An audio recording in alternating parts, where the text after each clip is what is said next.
Hai hai hai, halo. Kembali lagi bersama Kisah Dalam Sebuah Lensa.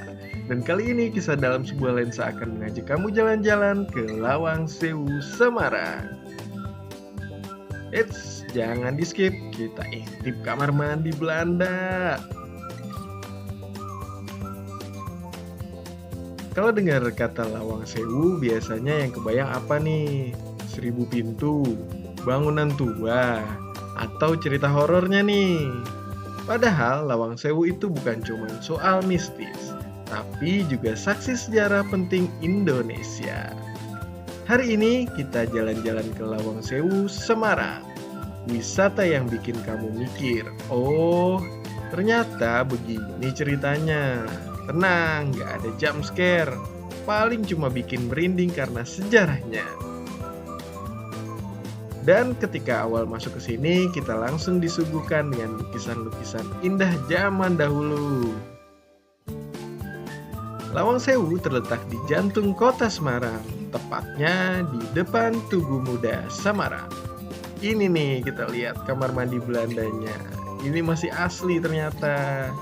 Dan emang dibuat belum ada perubahan ya, dibuat dari awal belum ada dirubah-rubah.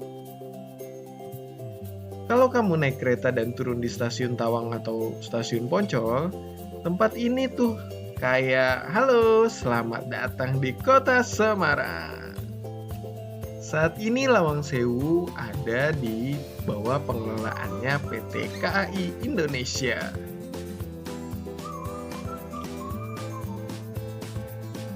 Nah, jadi namanya Lawang Sewu yang artinya 1000 pintu. Walaupun aslinya nggak sampai 1000 pintu nih, tapi pintu dan jendelanya memang banyak banget. Bangunan ini dibangun sekitar tahun 1904 oleh Belanda dan selesai tahun 1907.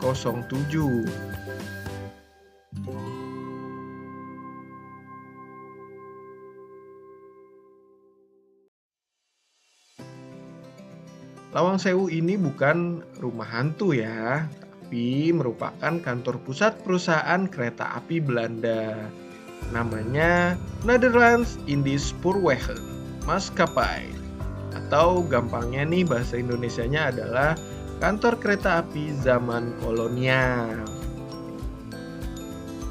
Jadi dari sinilah sistem perkereta apian di Jawa, di Pulau Jawa ya diatur nih. Kalau sekarang nih mungkin setara kantor pusat KAI, tapi dengan gaya arsitektur Eropa yang elegan. Nah, coba perhatiin desainnya nih. Langit-langitnya tinggi, jendelanya besar, ventilasinya di mana-mana. Nah, ini nih dulu sebagai tempat penukaran tiket kereta api atau loket kereta api. Ini bukan cuma gaya-gayaan, tapi memang disesuaikan sama iklim tropis di Indonesia. Jadi zaman dulu ini belum ada AC. Nah, makanya arsitektur atau para arsitek Belanda mikir keras. Gimana caranya orang Belanda nggak meleleh di Semarang ya? Jawabannya ada di sirkulasi udara maksimal. Pintunya banyak, jendelanya banyak, hasilnya ada. Dan sekarang sekarang ini kita ada di spot favorit untuk foto-foto nih. Jadi pintu masuknya dulu lewat sini.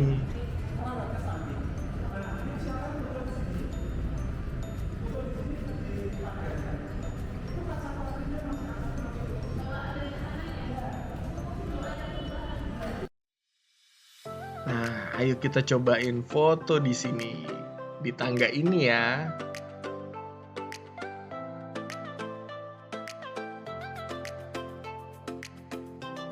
Kita bisa foto di sini nih. Ini merupakan spot foto ikonik di Lawang Sewu. Kita bisa lihat ornamen-ornamen di kaca jendela Lawang Sewu ini ya. Yang merupakan ciri khas di bangunan-bangunan Belanda zaman dulu.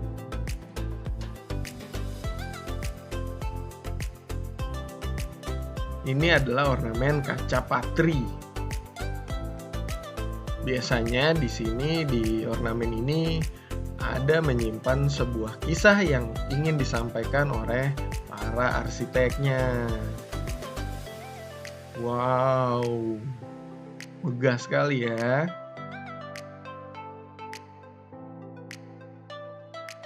Yuk, next kita melihat apa lagi? Nah, ini lukisan Lawang Sewu zaman dulu ya.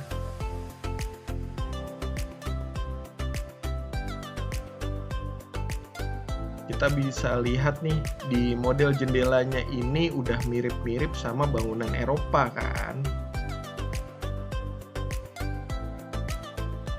Kita bisa lihat ada kereta api yang sudah tidak terpakai dipajang di sini nih.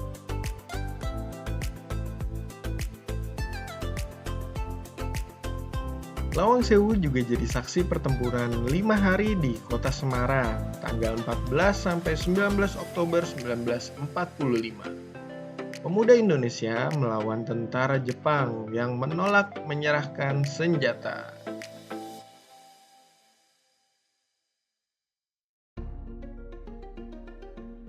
Banyak pejuang gugur di sekitar area ini, makanya suasana di Lawang Sewu kadang terasa bukan serem ya, tapi hikmat. Kayak bangunan ini mau bilang nih, mau menyampaikan di sini pernah ada yang berjuang sampai titik terakhir. Nah, terus soal cerita mistis gimana? Subscribe dulu tapi. Jujur aja, tempat tua ditambah sejarah kelam sama dengan cerita mistis pasti muncul. Tapi sekarang Lawang Sewu sudah direvitalisasi, terawat, terang, dan aman untuk dikunjungi. Kalau kamu merinding mungkin bukan karena penampakan, tapi karena kamu baru sadar kalau ternyata tempat ini punya cerita yang sangat dalam. Nah, ini nih ada dokumen zaman dulu ya, cuman belum terlalu lama. Ini masih sekitaran tahun 90-an sampai tahun 2000-an ya. Kita lihat nih dokumennya. Terus di sini juga ada miniatur-miniatur lokomotif kereta, di mana lokomotif ini pernah mengangkut kita di Indonesia. Ini miniatur di dalam gerbong kereta apinya. Ada yang pernah lihat nggak miniatur yang sebenarnya yang gerbong kereta ini?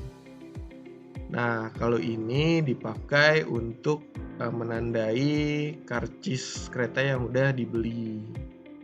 Nah, kalau ini nih contoh-contoh karcis kereta zaman dulu nih. Dibedain warna-warnanya ya, sama tempat tujuan, lokasi tujuannya kemana. Ada yang pernah ngalamin? Ada yang masih ngalamin? 7.000 ya. Nah, kalau ini tempat tiket-tiketnya tadi karcisnya disimpan nih di stasiun ya.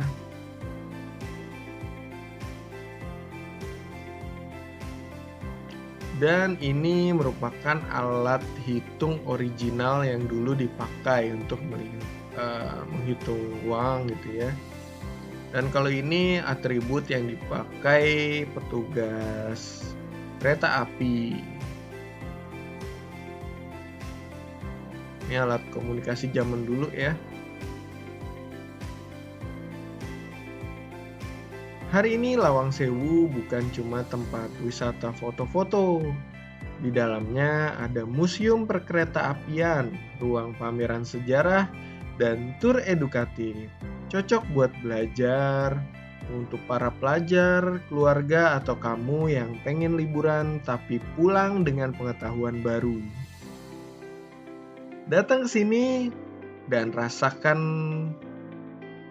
hikmatnya perasaan di Lawang Sewu Jalan-jalan sambil diajarin sejarah tanpa disuruh nyatet.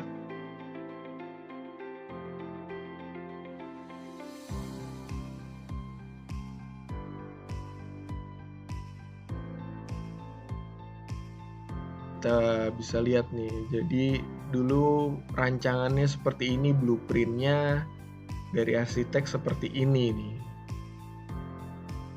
Wow.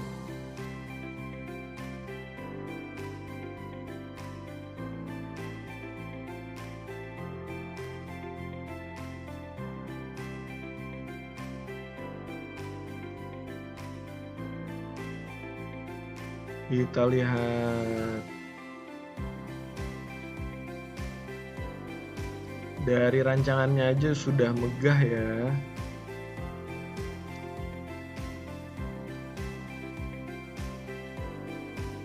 Ini merupakan material yang digunakan untuk membangun Gedung Lawang Sewu. Ini ada tempat pengatur lalu lintas jalannya kereta api. Jadi dulu digerakinnya dari sini nih.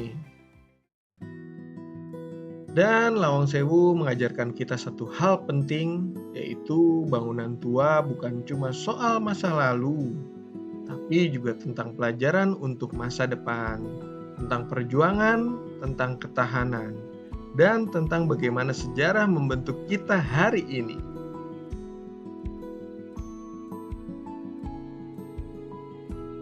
Jadi, kalau kamu ke Semarang, jangan cuma cari lumpia dan es puter, sempatkan mampir ke Lawang Sewu. Biar liburan kamu nggak cuma kenyang, tapi juga berisi. So, ikutin terus, pantau terus, jangan lupa share, like, komen, dan subscribe channel Kisah Dalam Sebuah Lensa. Kita akan jalan-jalan kemana lagi? Pantengin terus ya, bye-bye.